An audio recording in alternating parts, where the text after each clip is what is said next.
Alright, I'm going to show you how I rig my models when I'm actually trying. First thing you gotta make sure is your rig has the left and right designations, either underscore RL, dot RL, or dot right, underscore right. Has to be there has to be something before the R or the right or the L or the left. You can't have like if knee R, that won't work. You have to have something in front of it in order for it to recognize the symmetry. So the default valve biped will work fine. You can, if you need to symmetricize, if that's how you say it, if you need to actually make sure that these are symmetrical, you know they're symmetrical, but you got to make sure Blender knows that. You go to Mesh, Snap to Symmetry, and you'll see up here, if it says already symmetrical, 0 pairs mirrored, that means that it is in fact already symmetrical, but now Blender actually knows how to use the X mirror. Because if you don't do that, Blender won't know. See, X mirror actually works now, which also means transferring groups mirrored will work as long as the left and right designations are correct, like I told you before. So to start with rigging, here I'll delete every single group, delete shape keys to make this a little less laggy.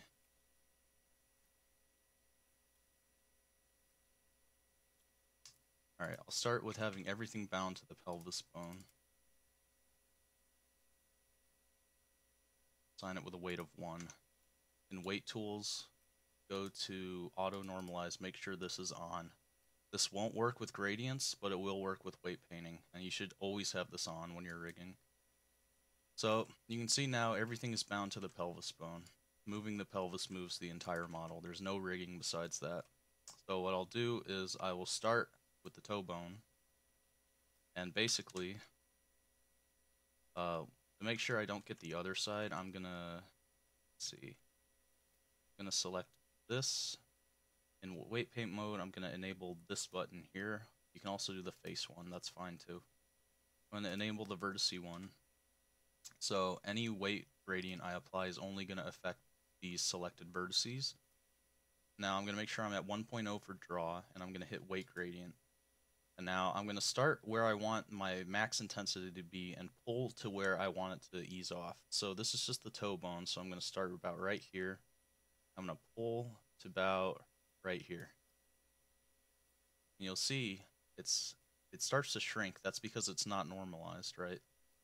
Normalization means that all vertices have a total combined weight of 1.0. It can't exceed that. So right now, we still have the pelvis at 1.0, plus the additional weights we put on here. So it's exceeding 1.0, meaning that although the weight is good, it is exceeding 1.0, so it's not a 1-1 movement with this toe bone.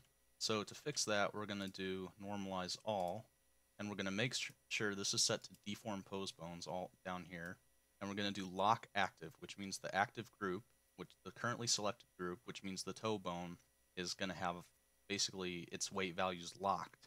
But it's going to normalize it, so it locks this, and it basically subtracts it from pelvis. See, so you see pelvis no longer has, it's not fully red down here anymore. It subtracted the new weights from the toe from the pelvis. So now, if you move the pelvis, or the toe bone, you see it's correct with the 1.0. Influence. It's now got the proper influence levels. It's not over exceeding. It's not past 1.0. It's properly normalized. So what I'm going to do now is I'm going to lock the toe bone. We don't ever want this to be influenced again.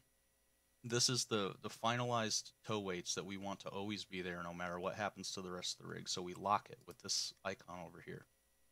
And we're going to do copy vertex group.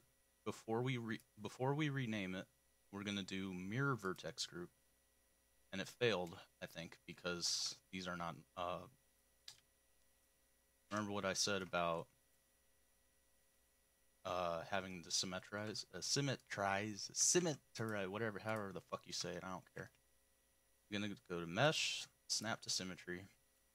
Even though it's already symmetrical, you just have to do that because Blender's stupid. Copy, mirror. There you go, now it mirrors correctly, and now you can rename it to R. So now you have both the toe L and toe R properly rigged. And you're going to also make sure, okay, it's already locked by default since we copied it. So there's the toe bones. All right, toe bones are done. Now what we're going to do is we're going to do the same thing for the foot. Going to make sure it's only this foot.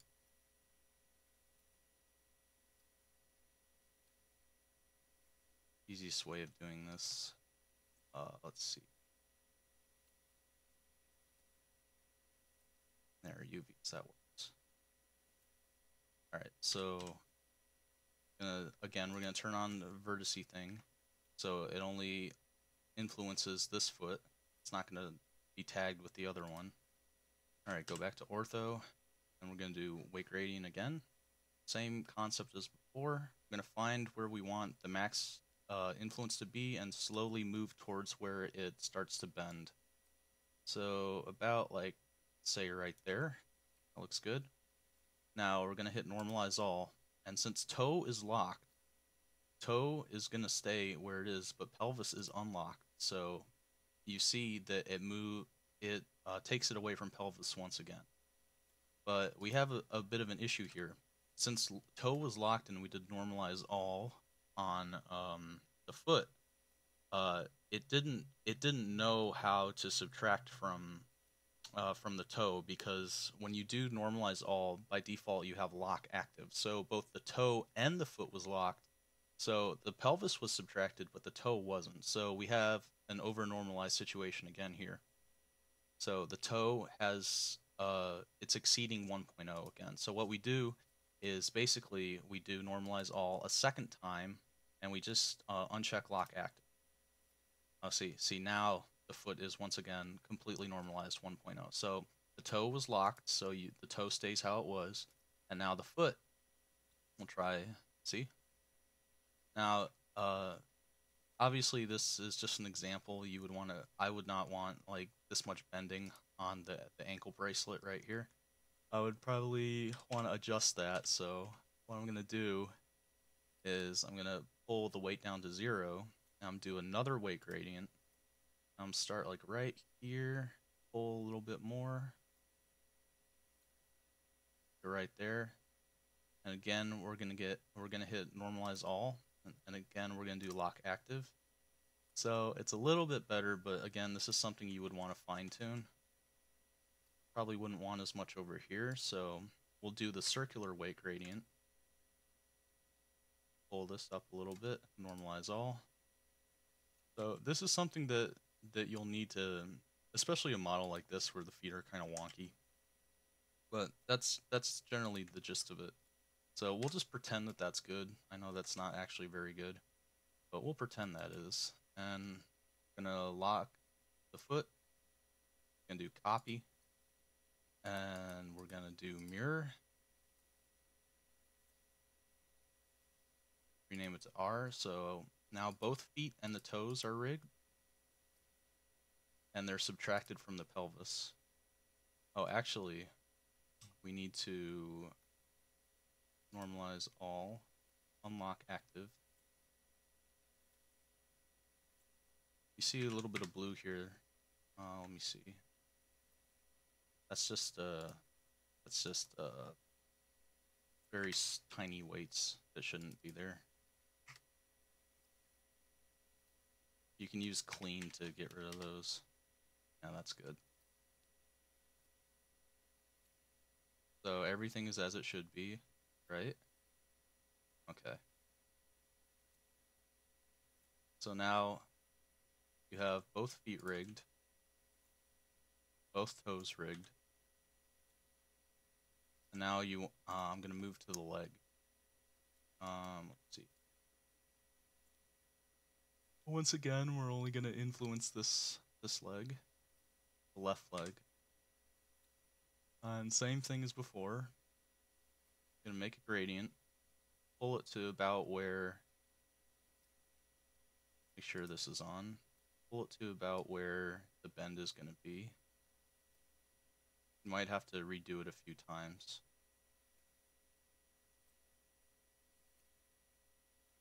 And then you can pull it back down a little bit to adjust it. Now, since every other group is locked, we're going to hit normalize all with lock active to affect the pelvis. We subtract it from the pelvis. Now we're going to do it as a second time without lock active to subtract from the feet, which were locked. All right. So now you bend. A little bit of a problem here. Just ignore that. I'm doing this really quickly, so I'm not really paying attention. But let's see. Let's put those there. Go. All right. So now foot bends, or the leg bends, the foot bends, and the toe bends, and it's all properly subtracted from pelvis.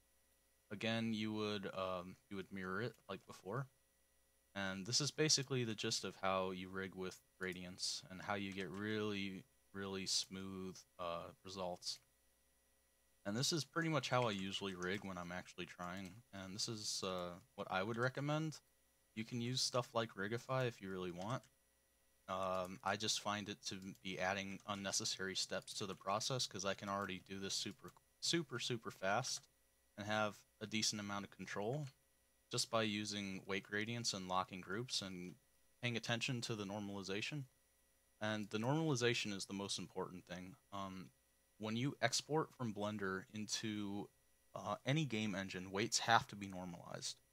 If they're not normalized, the exporter is going to normalize anyway, which means what you see in Blender will change in-game if it's not normalized, because the exporter is going to rearrange your weights to be normalized, because it does not like unnormalized weights. You can have unnormalized weights in Blender, that's fine, but you export to Source, Unreal, Unity, anything like that, it's going to normalize, and it's probably going to be either done with the exporter tool, which is the case with Blender source tools, or it's going to be done with the compiler or on import. So it's extremely important to normalize, not only for compatibility with game engines, but also just so you can make sure that there's not anything stupid going on. Weights are just it's just arithmetic. It's just math. You know, it's just a matter of numbers. And you don't want to exceed a value of 1.0 because then it becomes a little bit more complicated trying to tell what is influencing what and how much it's influencing. So that's the basic strategy here for rigging. At least that's what I do. That's what I would recommend you to do. But there's lots of different ways you can rig.